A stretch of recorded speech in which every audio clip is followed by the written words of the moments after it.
Mga kabs, sa video nito pakikita ko sa inyo yung ginawa naming titrim ng aming puno na malapit sa bahay namin. Ito kapag malakas ang hangin, talagang random mo sumasayad sa bubong. Ayan, kita nyo naman, napakalaki talaga ng sanga. So, ayan, bumagsak na siya sa pond. Pero okay lang.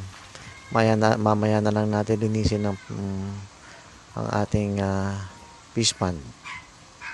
Ang ating concrete pond. Ang daming langgam. Makikita nyo, kamot ako ng kamot yan. Kasi nga, yung langgam na malalaki, yung pula, kung saan nanggagaling sa ulunan, sa paanan, talagang alam nila kung nasan ako.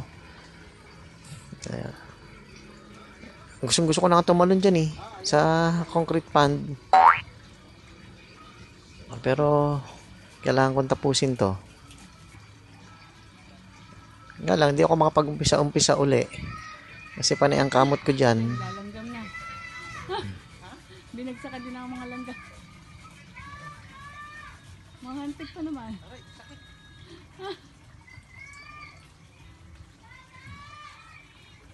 Patigil-tigil ako eh.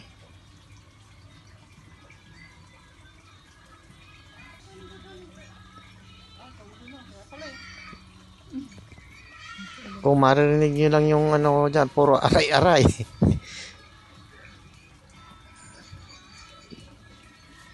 Kung meron lang ibang option, titigilan ko na eh. Pero wala talaga. Kailangan talagang bawasan siya. Ito yung puno ng duha to mga kabs. At buti na lang, kayang-kaya pa natin umakyat.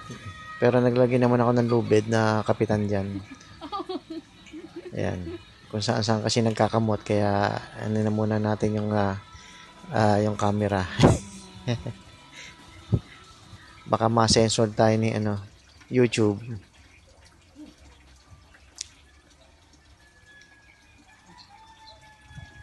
So masarap din, may maraming puno, pero mahirap din. May mahirap din na part.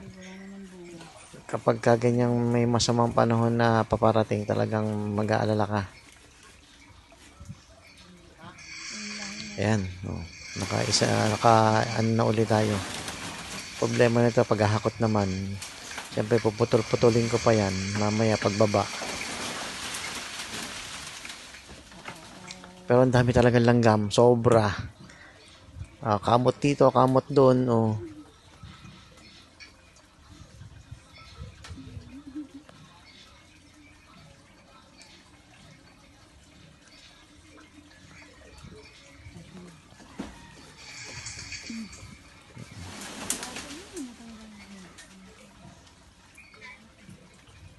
Hihilahin mo pa yan.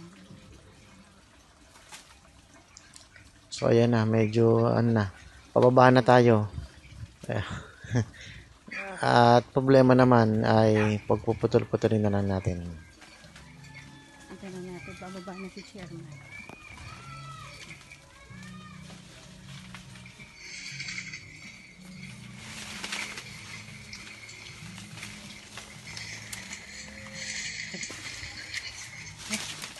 Ay, Grace.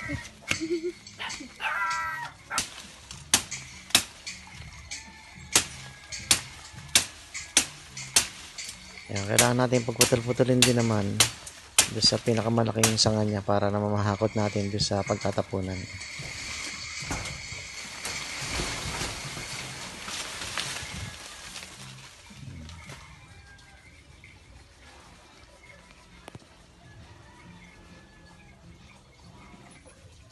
At habang nagtatapon ako ng mga sanga, ay naman sino ba to? Si Kapitana ba yan?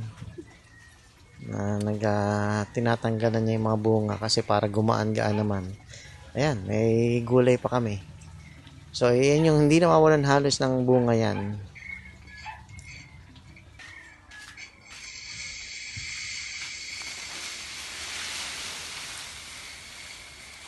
Hakot. Sige, Chairman, kaya mo yan.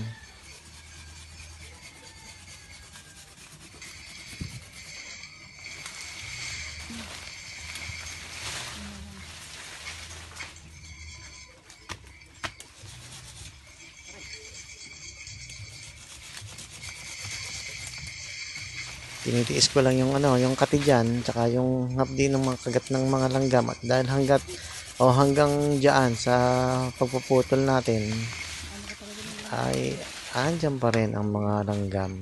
wala na yung nakalagay sa sana. Sorry na lang din sila, yung bahay nila na galaw natin, eh, no choice naman eh. Kailangan talaga. Pagod na si chairman, pero tuloy pa rin yan. Wala naman siya magagawa eh. Wala naman siyang mauutosang iba.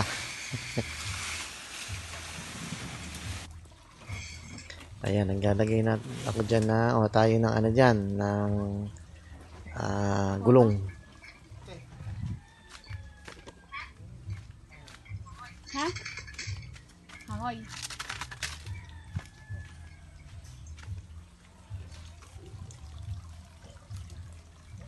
May mga suporta naman tayong ginagawa para in case lang na medyo magka-problema eh. May ano naman. May kalumaan na rin talaga tong ating bubong eh dahil 2003 pa yan. So, ramdam ko naman nung bagyong Christine talagang ano na siya eh. Talagang para bang gusto nang kumawala. Hindi lang na nang bumitaw. Lumaban pa rin. Eh ngayon eh, bibigyan natin siya ng magandang laban. Ayan, pag nilagay natin ng gulong, kahit pa na may laban. Eh, kung sa kabila ng paglalagay natin, eh, lumipad pa rin siya, edi, may kasama siyang gulong para kapag bagsak niya, gugulong na lang siya. Hindi, joke lang po.